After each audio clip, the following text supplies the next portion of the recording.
Hi, class. My name is Isaiah Montoya. This is Group 4, covering Chapter 8, Lean Operations and the Toyota Production System.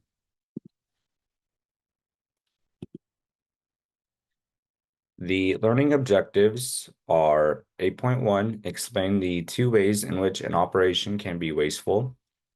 8.2, distinguish among waste, non-value added work, and value added work, and determine the percentage of value added work at a resource. For 8.3, they are to determine the percentage of a flow time, that is value added time. For 8.4, they are to explain the main building blocks of Toyota production system. The learning objectives for 8.5 are to explain the concepts of a single unit flow, pull, Kanban, and just in time, and be able to compute the appropriate number of Kanban cards. For 8.6, compute takt time and determine a level of production schedule. For 8.7, Jidoka and explain Jidoka and be able to compute the information turnaround time. And for 8.8, define the basic vocabulary terms of the Toyota production system. Content overview. For 8.1, what is lean operations? 8.2, wasting time of a resource. 8.3, wasting time of a flow unit. 8.4, the architecture of the Toyota Production System, TPS. 8.5, Toyota Production System, Pillar 1. 8.6, Pillar 2. 8.7, checking your understanding. And 8.8, checking your understanding again.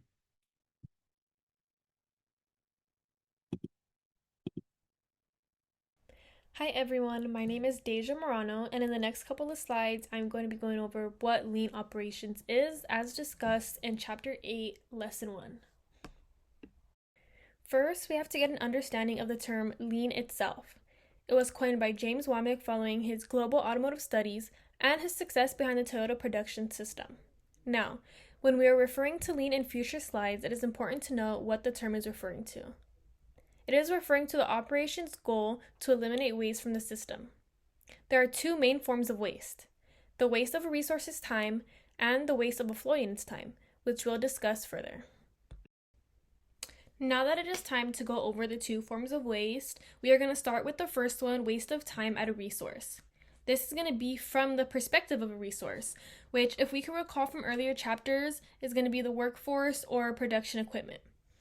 This reduces capacity of a resource because of idle time or just the time that the resource is not being productive. Capacity is also wasted by the performing of waste or non-value added work. The second form of waste we are going to be talking about is the waste of time of a flow unit. This is going to be from the perspective of a flow unit now. So one example is the initial flow time for a product in a factory is 10 days. Now the flow time for the same product is 2 days. This shows an improvement in reducing the waste of time of a flow unit. Now, this is showing that shorter flow time is equal to less inventory, and if we can remember, inventory is equal to flow rate times flow time. So now that we have an understanding of what lean operations is, in Chapter 8, Lesson 2, we are going to go more in depth of that first form of waste, wasting time of a resource.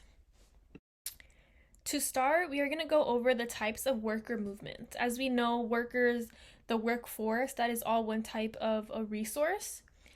So Taiichi Ohno distinguished two types of worker movements. The first one that we see is going to be waste. This is essentially needless time. It's a waste of time, and that is what you want to eliminate immediately. So, such as idle time, when a resource is not being productive, fixing broken units, it's not adding value to your work, etc. And then also consuming resources and inputs, but that do not add value to the consumers. The second one is going to be work. However, this is divided into two categories, which is going to be non-value added work and value added work. For non-value added work, it is essentially work that does not add value to the eyes of the customer, However, it must be done in the conditions of the process to complete a unit. For example, moving from machine to machine. It is work that you have to do, but it is not adding value to the final product that the customer is getting. The second one is value added time. These are operations valued by the customer as they are required to transform a flow unit from input to desired output. So in this little diagram we see here from the book, from the chapter, we have it kind of a little bit more visualized. You could see the worker time right here. And out of all this worker time, this chunk is waste, which it might not seem a lot, but it is something that you do want to get rid of immediately. Now, this is all what is considered work. However, as you can see, more than half of it is contributing to non-value added time, such as receiving parts, unpacking input materials, and pressing a button on a machine. So I would say about 25% is value added time that is contributing to the transformation of a product.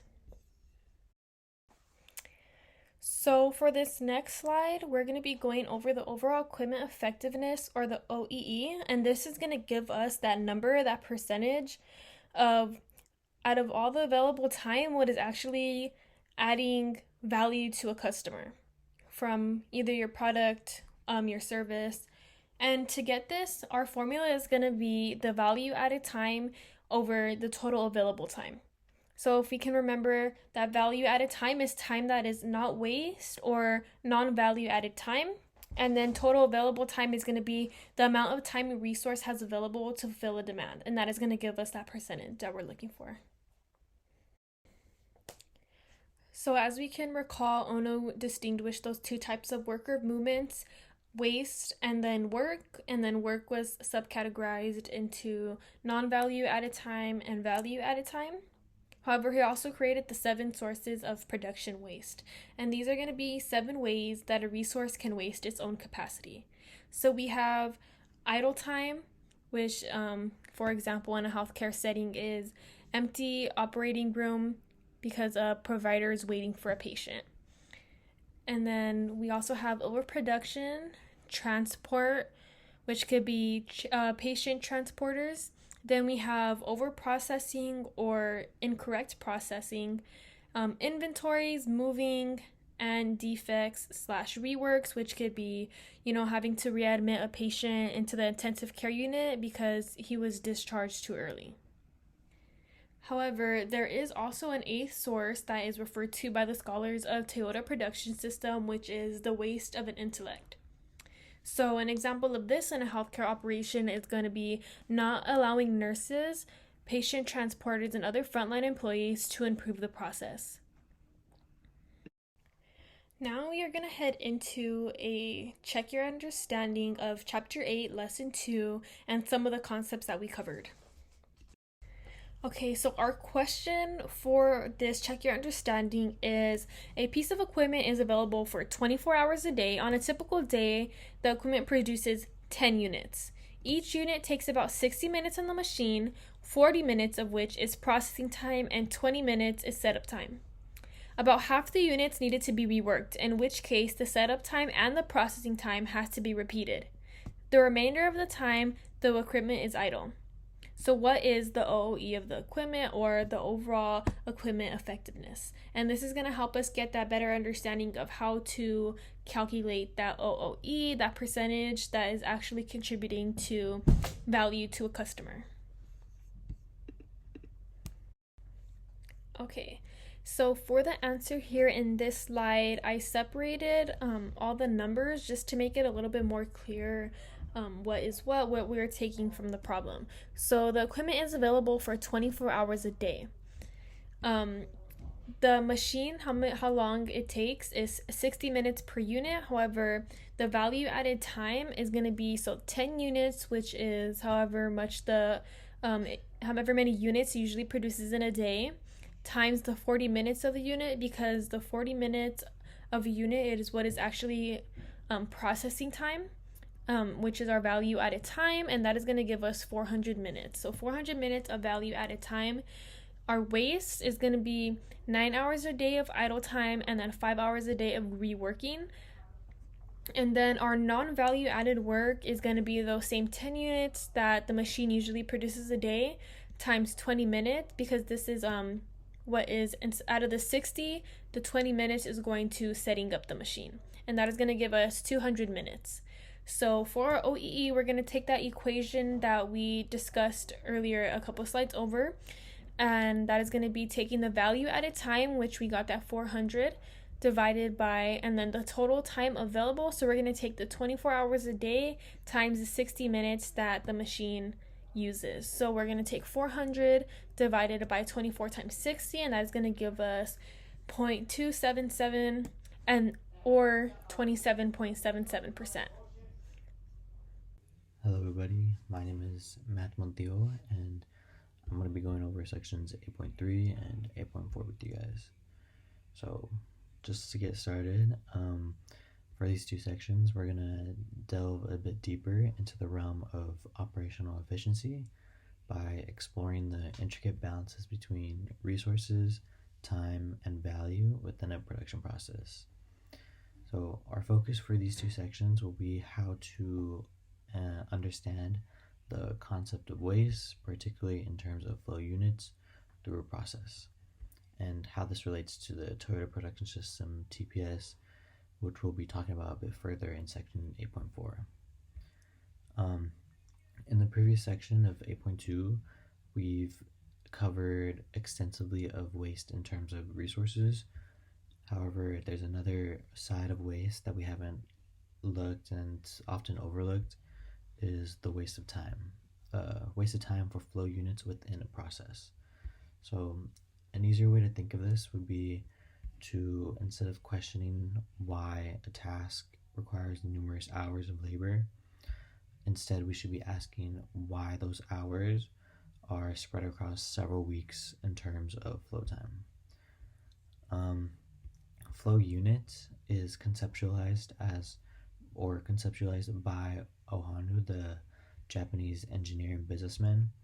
He says that the flow units possess impatience, meaning that they do not enjoy wasting time whether it's in like inventory or wasting time whether it's in like transportation. They don't enjoy wasting time without undergoing value added work. So again, our primary objective is to answer the question how to swiftly convert raw materials into a finished product that meets customer demand as quickly as possible. All right, see it a bit better. Let's see, I went ahead and inputted a quote at the very top. This is a quote by Benjamin Franklin. He states that lost time is never found again, which is true because when time is being wasted, it leaves no trace, making it a bit challenging to identify. However, we can uncover this waste by adopting two different approaches, one being the flow unit perspective and the other being inventory analysis. I'm going to go ahead and talk about the two really quick.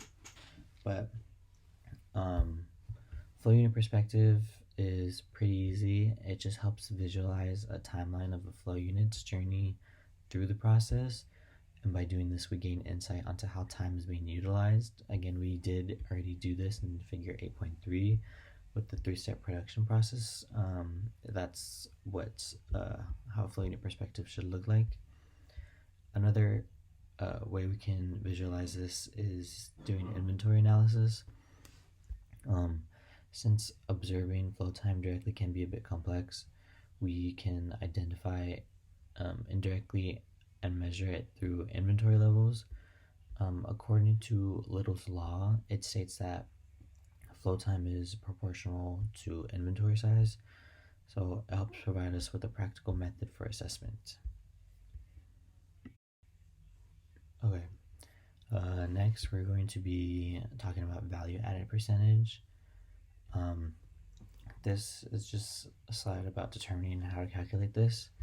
So similar to how we assess resource utilization using the overall equipment efficiency or effectiveness, or also known as OEE, we can gauge how flow time efficiency by examining the percentage of time dedicated to value added work. This is termed the value added percentage. And a way to calculate that is this formula here on the bottom. This is value added percentage calculated by value added time of flow unit divided by flow time. This is very important because shortening flow time not only enhances operational efficiency, but it also aligns with the principles of lean manufacturing. Inventory turns and serves as a valuable metric for evaluating lean practices, and it helps emphasizes the importance of minimizing inventory and maximizing flow.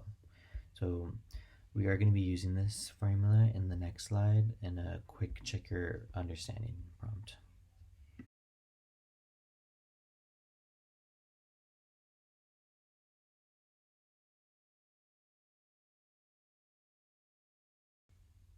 Okay, this is a check your understanding of just the formula that we went over previously.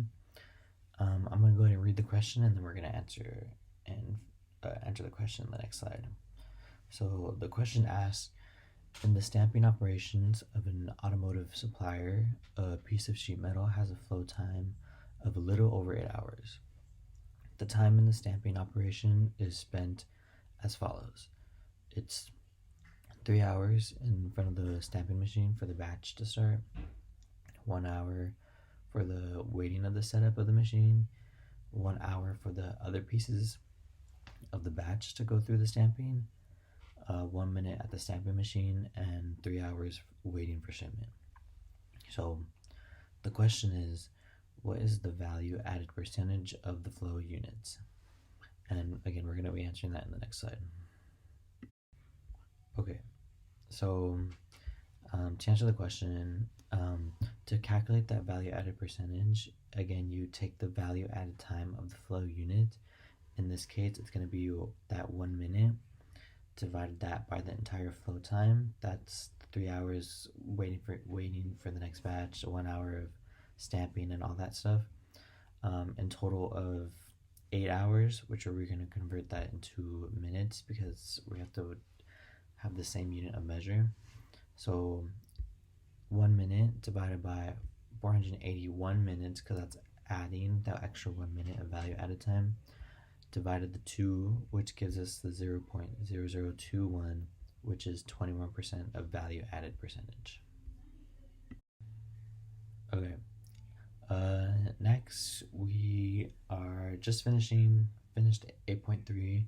We're going to transition onto section 8.4 of the architecture of Toyota Production Systems, also known as TPS. It's pretty crucial to understand that TPS is not merely just a collection of like buzzwords like GIT or Kanban, or instead it represents a sophisticated framework that encompasses various aspects of operation management. And we're going to go ahead and talk about a couple of its key principles at its core. The foundations of the whole structure is process improvement and stable processes. So process improvements are problem solving and processes improvements that are led by the workers, and stable processes are a stable and smooth flow with little variability and built-in flexibility. That's pretty much like all of section 8.4 and 8.3. I just want to conclude these two sections by encouraging you guys to contemplate the profound implications of flow time waste and the principles of lean manufacturing. So by implementing these concepts that we just talked about, we're not only enhancing operational efficiency, but also fostering a culture of continuous improvement, paving the way for substantial growth and success. Again, that is all of section 8.3 and 8.4. We're actually going to go ahead and delve a bit deeper into the different components of the TPS system, specifically the pillars of just-in-time production and built-in qualities. We're gonna again further unravel the intricacies of the Toyota production system in the next section of 8.5. Thank you guys for listening. Hi, my name is Virginia Mendez, and I am presenting 8.5 Toyota Production System Pillar 1, Single Unit Flow, and Just-in-Time Production. And before going forward, I just wanted to go over some vocabulary before going over single unit flow and takt time. First is pull system. The resource furthest downstream is paced by market demand. In addition to its own production, it also relies the demand information to the next station upstream, thus ensuring that the upstream resource also is paced by demand. That is, it is an operation system in which the production or replenishment of the unit is only initiated when a demand occurs. So basically, it's just stating that it's like dominoes, one gets pushed down, but it lets all the other dominoes know that they're gonna fall, and it doesn't fall until until the domino next to it gets hit. And it keeps each other in check, just going in circles back and forth. The next one I wanted to go to was make to order, which refers to the release of work into a system only when a customer order has been received to the unit. So since we are discussing about Toyota, it's really interesting because they do have made to order cars, or if you need something more customized or adjustable, those cars are made to order and is quite convenient for the operation and the business. And then more information in addition to make to order makes the activation of resources in the process contingent on receiving a specific order. So they're very much on top and making sure it's the best quality. And the push system, a production system in which flow unit are allowed to enter the process independent of the current amount of inventory in the process. To implement a pull system at Toyota production system, it advocates for two forms of process control, and I think that's very important to have an efficient and successful business. The push system, even though, for example, let's say they have too many Corollas, and yet they have a high inventory, but yet the new model is about to come out. They still make more in making sure that they're in coordinates with inventory. And the next one is Kanban base pool, which is the upstream resource replenishes what the demand has withdraw from the downstream resource. Kanban is the product of inventory control systems in which production instructions and parts delivery instructions are triggered by the consumption of parts downstream. So, which basically means that they're making sure once inventory is getting down, that the downstream is still continuing to push inventory up. And I think that's a very clever system for Toyota. Now, if we look at figure 8.5, the illustration of the Kanban system, as you can see here, the primary advantage of implementing the Kanban system lies in its ability to strictly control inventory levels between two resources, similar to how supermarkets manage its shelf space to limit the number of items available. The Kanban system ensures that there cannot be more inventory between production stages than what is authorized by the Kanban cards. This means that production at an upstream resource only occurs when there are empty containers available, and effectively halting production when all containers are full. In contrast, in the push system, production at the upstream resource continues as long as there are raw materials, potentially leading to excess inventory and accumulation. So like I stated before in the previous slideshow, in looking at the illustration here, it shows how it cycles through, and I think that's a really interesting system, and especially how the push system, upstream flow, you need, as long as you have raw materials, it could potentially lead to having excess. Now, continuing from the other slide, the management has control over determining the number of Kanban containers, which represents the maximum authority inventory level. The decision regarding how many Kanban containers to introduce into the system depends on several factors. One is container size. Each Kanban authorizes the filling of one container with inventory. Large containers necessitate fewer Kanban cards. Demand rate. High demand rates require more inventory to sustain the operation. For example, 50 units of inventory may last half a day if the demand is 1,000 per day, but could sustain an operation for 5 days. If the demand is only 100 units per day, replenishment time this includes the time taken to produce the unit in one container, including the setup time and transportation, then to the receiver. The safety stock to accommodate for the potential breakdowns, defects, or other variations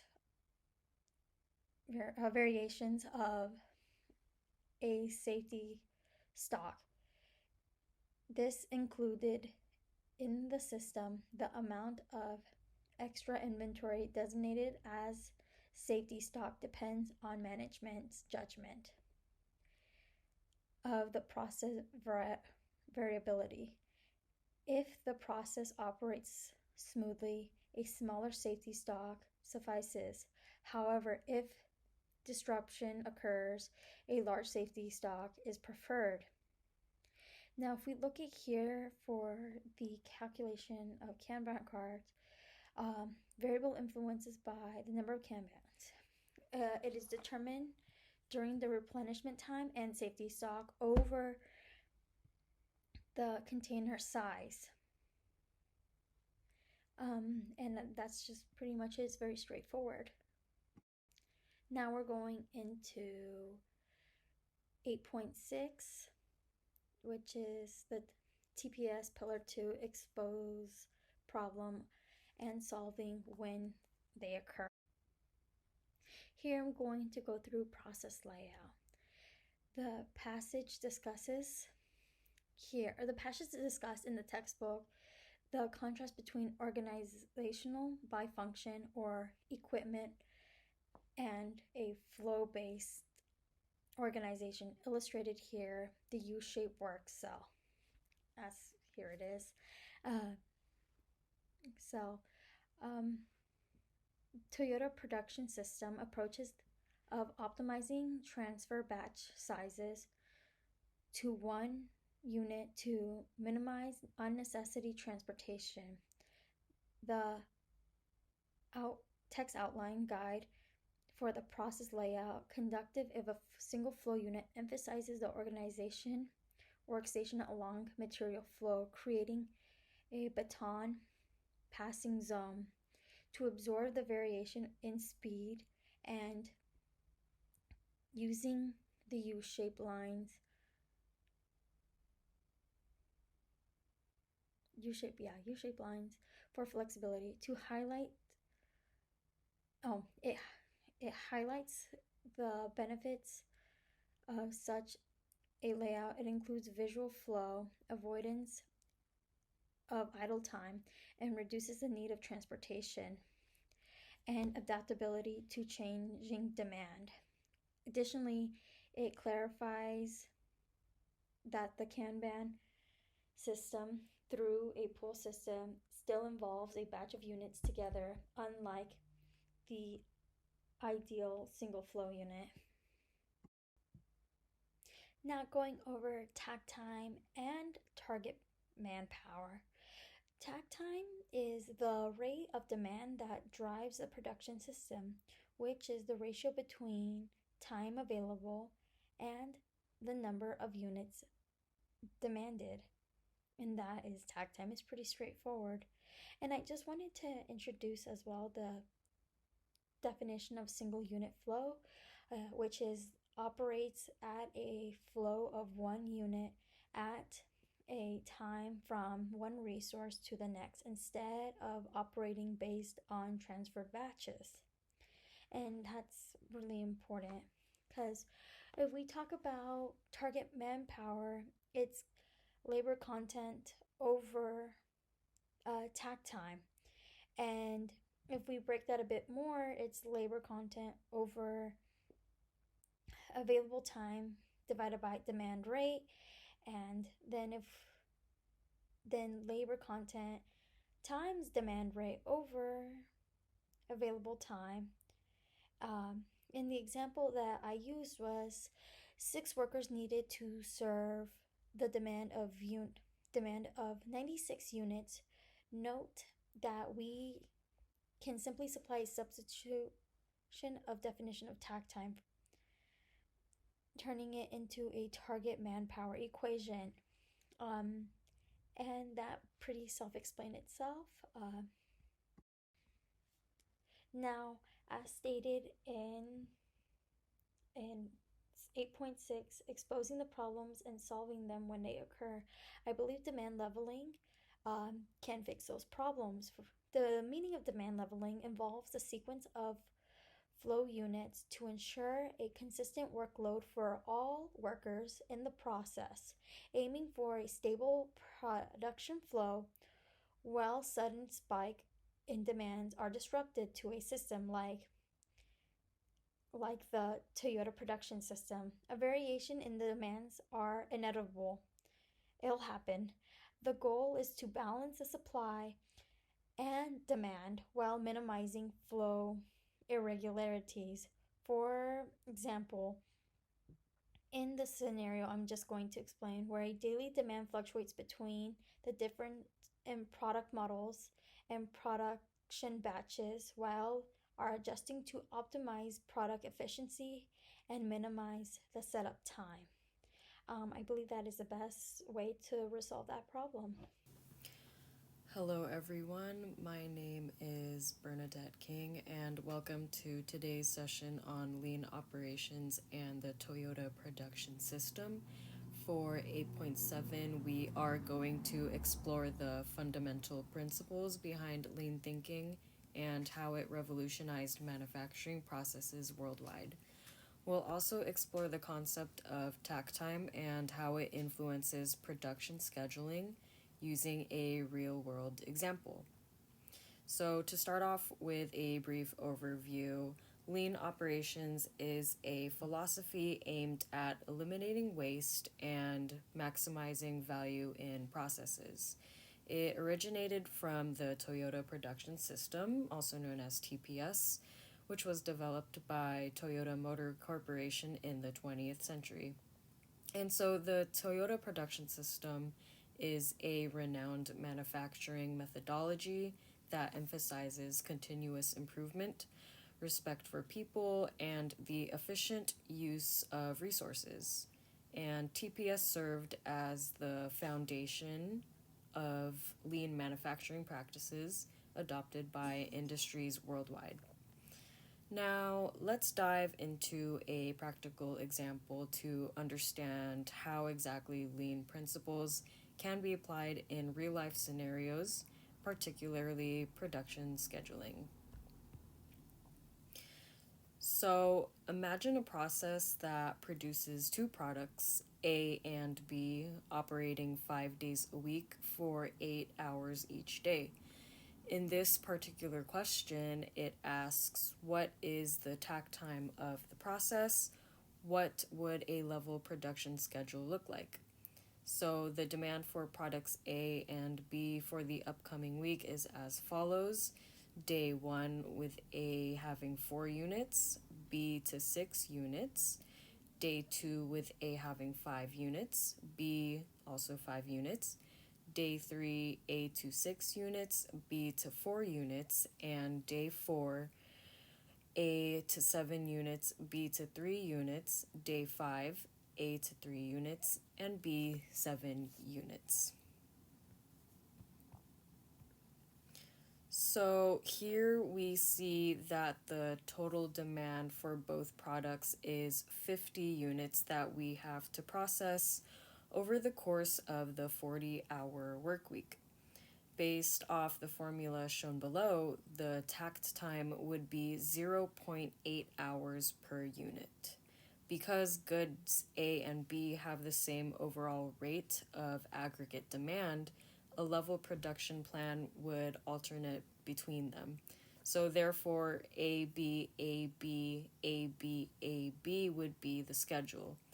And so in the next slide, I'm going to be explaining exactly how we got that answer, basically breaking down the process, explaining how we get the takt time.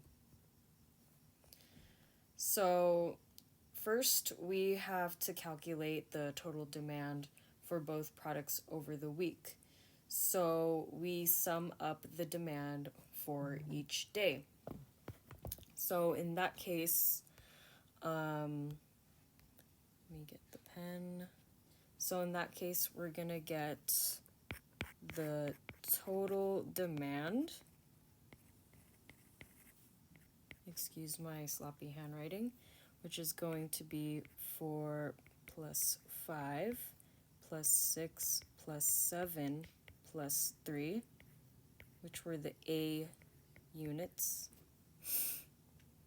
plus the B units, which were 6 plus 5 plus 4 plus 3 plus 7.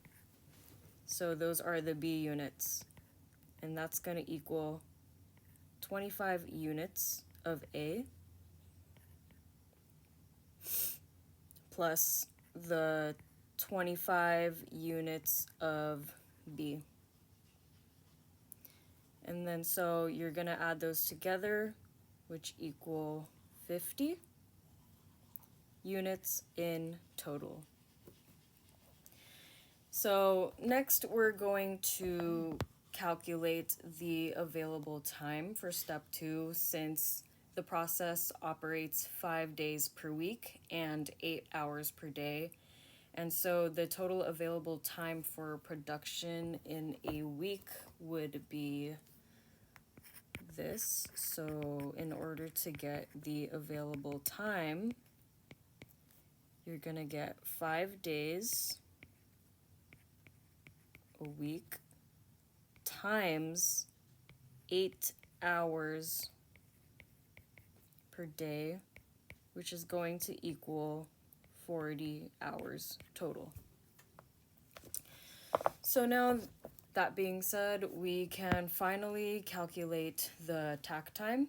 And just as a reminder, takt time is the available production time divided by customer demand. So in this case, the total demand for both products is 50 units over a 40-hour work week. Therefore, the takt time would be this. So to calculate takt time, we're going to get the available time that we have calculated above, divided by the demand. And that's going to equal 40 hours divided by the 50 units.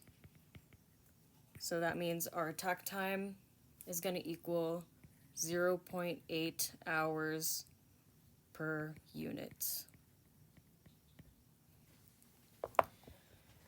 So basically, this means that we need to produce 1 unit of product, either A or B, every 0.8 hours to meet customer demand efficiently.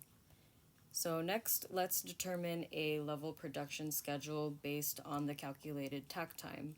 Since both products A and B have the same overall demand rate, we aim to produce them in a balanced manner to avoid overproduction or underproduction. So the schedule would alternate between products A and B. So for each day from day 1 to day 5, it would be A, B. So each day we would produce 4 units of A and 6 units of B, maintaining a consistent flow of production. So a level production schedule would look like this: A, B, A, B, A, B, A, and B, where we produce 4 units of A followed by 6 units of B on each day, ensuring that we meet customer demand efficiently without any overproduction or underproduction. And so by following these steps, we can effectively calculate the takt time and establish a level production schedule to meet customer demand efficiently and avoid waste in the production process. Next slide. So in our previous session, we explored the foundational concepts of lean operations and the Toyota production system. And so for 8.8, we're going to dive deeper into another important aspect of lean thinking and its application in the manufacturing process. So specifically, we'll focus on information turnaround time and how it impacts defect detection and correction. So information turnaround time refers to the duration it takes for information about defects or errors in the production process to reach the appropriate personnel for analysis and correction. It's a super important metric in lean operations as it directly affects the ability to identify and address issues swiftly, thus minimizing waste and improving overall efficiency. Okay, so let's dive into a practical example to understand how information turnaround time plays out in real-world production processes. So consider 2 production processes that manufacture electronic components for a navigation system. Each process consists of 20 stations and operates at a cycle time of 1 minute per unit. However, the most error-prone operation is step 9 in both processes. This specific question reads, what would be the information turnaround time for a defect made at station 9? In process 1, after step 9, there's a final inspection at the end of the process. Also, there are about 300 inventory units between step 9 and the final inspection. In process 2, instead of a final inspection, each worker checks the work of the previous steps. Furthermore, there are about 50 units of inventory between step 9 and the end of the process, distributed evenly across the remaining stations. Now, to answer that question for process 1, the defective unit needs to journey through the remaining 11 stations after station 9. Since the flow rate is 1 unit per minute and there are 300 units of inventory between station 9 and the final inspection, it will take 300 minutes for the defective unit to be detected at the final inspection. For process 2, the defective unit will be detected at station 10, because workers check on each other's work. And there are about 5 units of inventory between steps 9 and 10, calculated by dividing the 50 units of inventory evenly over the 11 buffers or stations. Therefore, the time to detect the defect is approximately 5 minutes, as it will take the defective unit that long to move from station 9 to station 10, where it will be detected by the next worker. And so in the next slide, I will be explaining how we got that answer step by step. So in process 1, the defective unit needs to travel through the remaining 11 stations after station 9 before reaching the final inspection. Now we have to calculate time to detection. Since the flow rate is 1 unit per minute and there are 300 units of inventory between station 9 and the final inspection, we have to multiply the number of units by the cycle time to determine the time it will take for the defective unit to reach the final inspection. So in that case, we're gonna have to calculate the time to detection, and that's going to equal the number of units times the cycle time, which equals 300 units, times 1 minute per unit, which equals 300 minutes. So therefore, it will take 300 minutes until the defective unit is detected at the final inspection in process 1. In process 2, workers check on each other's work, so the defective unit will be detected at the next station, which is station 10 after station 9. Then to calculate time to detection, we need to determine the number of units of inventory between steps 9 and 10. Remember, there are 50 units of inventory between step 9 and the end of the process. So since there are 20 stations in total and the inventory is distributed evenly, there are approximately 50 units divided by 20 stations, which is 2.5 units of inventory per station. As station 9 is one of the 20 stations, there would approximately be 2.5 units of inventory between steps 9 and step 10. However, since we can't really have half a unit in inventory, we can consider the presence of 3 units between steps 9 and 10 to ensure that there's enough buffer inventory. So that being said, now we have to calculate the time it takes for the defective unit to move from station 9 to station 10. So to calculate the time to detection,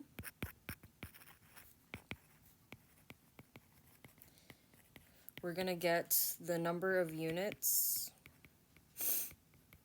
between steps 9 and 10 times the cycle time, which equals 3 units, times 1 minute per unit, which equals 3 minutes. So therefore, it will take approximately 3 minutes for the defective unit to be detected at station 10 in process 2. These calculations show the difference in information turnaround time between the two processes, highlighting the importance of efficient defect detection mechanisms in lean operations. In conclusion, an anding cord that is rarely pulled and a workforce that is afraid to stop the line because this might damage the operation's productivity targets are clear indicators for an operation that is half-heartedly adapted to TPS. The and chord is present, but the TPS's philosophy of favoring long-term process capability over short-term productivity is not embraced. An operation that has embraced TPS is one with a workforce for which stopping a line is a natural instinct. In a Toyota plant, and cords are pulled hundreds of times per day, and this includes some of the best production facilities in the world. Instead of complaining about the production loss, local shop floor leaders are there to support workers in a matter of minutes or even seconds when a yellow or red light shows up on the anding board. To get the full benefits of TPS, the entire organization needs to embrace all dimensions of the TPS instead of cherry picking one. As you will see, after half-heartedly adapting some of the process techniques described in this chapter, many operations claim to do lean, but actually fail to make use of the full benefits of TPS.